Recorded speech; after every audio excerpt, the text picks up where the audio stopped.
Maestro Carlos Molina, el payador libertario, tu voz era el escenario de milongas de fajina.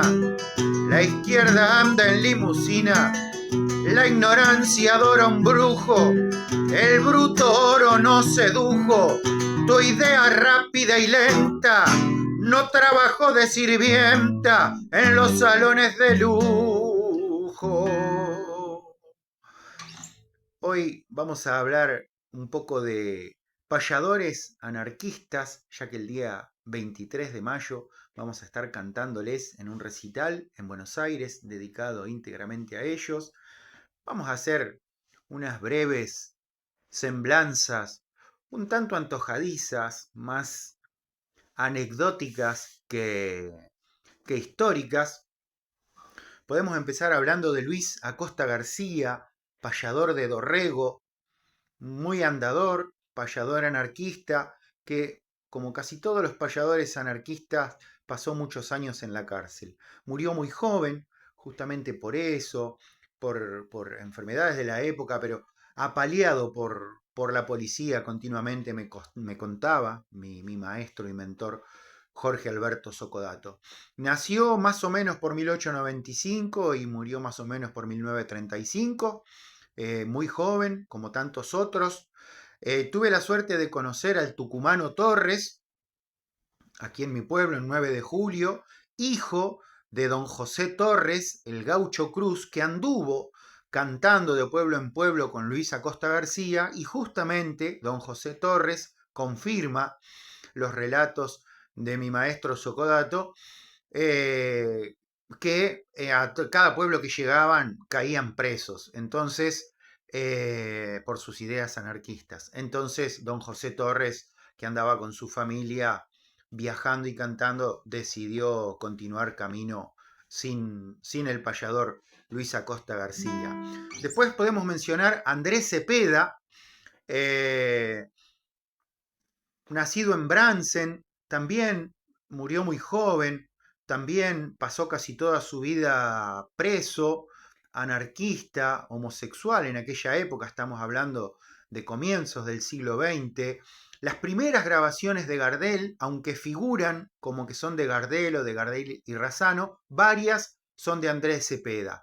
Las más conocidas, La Mariposa o El Sueño, también se llama, o Gorjeos, son en realidad canciones de Andrés Cepeda. Pero en aquel entonces los derechos de autor como que no existían. Así como ahora dicen esa canción del chaqueño palavecino, y no es del chaqueño palavecino obviamente, funcionaba más o menos así en aquella época. Con el tiempo eso se fue recuperando y haciendo justicia. Alberto Merlo también canta justamente estas canciones de Andrés Cepeda que cantara también Carlos Gardel.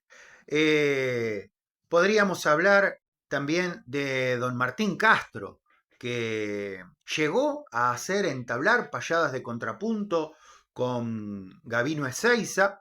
También don Martín Castro nació a finales del siglo XIX, pero vivió muchos años, murió en el año 71 en Ciudadela. Eh, como decía, llegó a payar con Gabino Ezeiza y allá por los años 20 comenzó a trascender una canción de él que fue muy exitosa, El Huérfano, que después en el ámbito del folclore lo grabaron todos. Lo grabaron todos es una manera de decir, pero lo grabaron muchos cantores. Entre ellos Horacio Guaraní, que le dedicó un disco entero en el año 1966 a Martín Castro, y el disco se llama así, Horacio Guaraní canta a Martín Castro.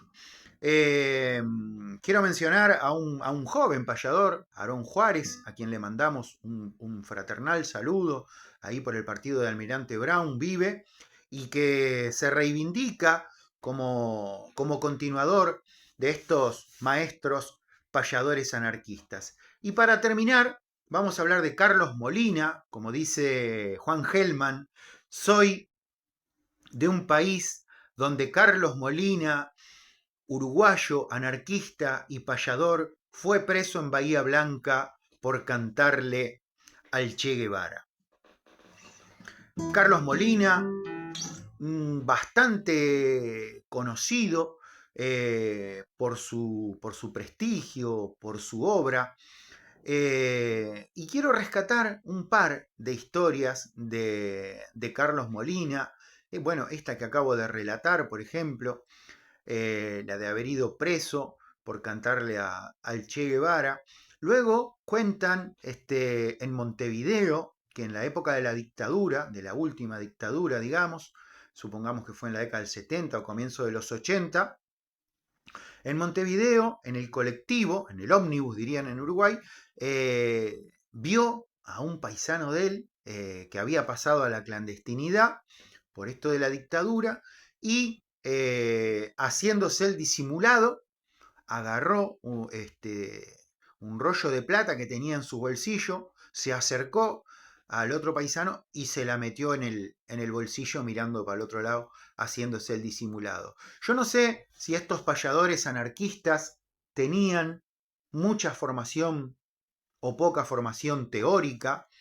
Obviamente eran muy inteligentes, inteligentísimos y leían, pero sí que los respaldaba una ética dedicada a pensar en el conjunto, a pensar en los demás, a pensar en lo colectivo. Por eso eran anarquistas, por eso eran anarcocomunistas.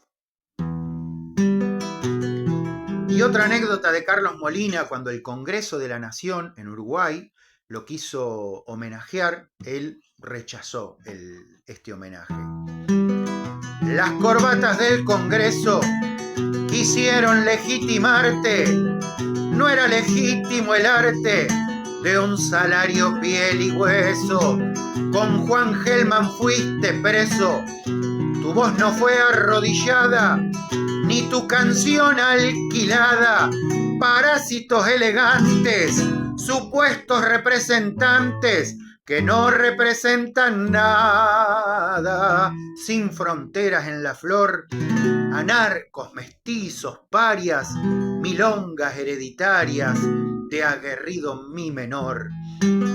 No intimidan al cantor, silencios totalitarios, bordoneos incendiarios, atentados de paz hechos, y se escapan por los techos tus delitos literarios.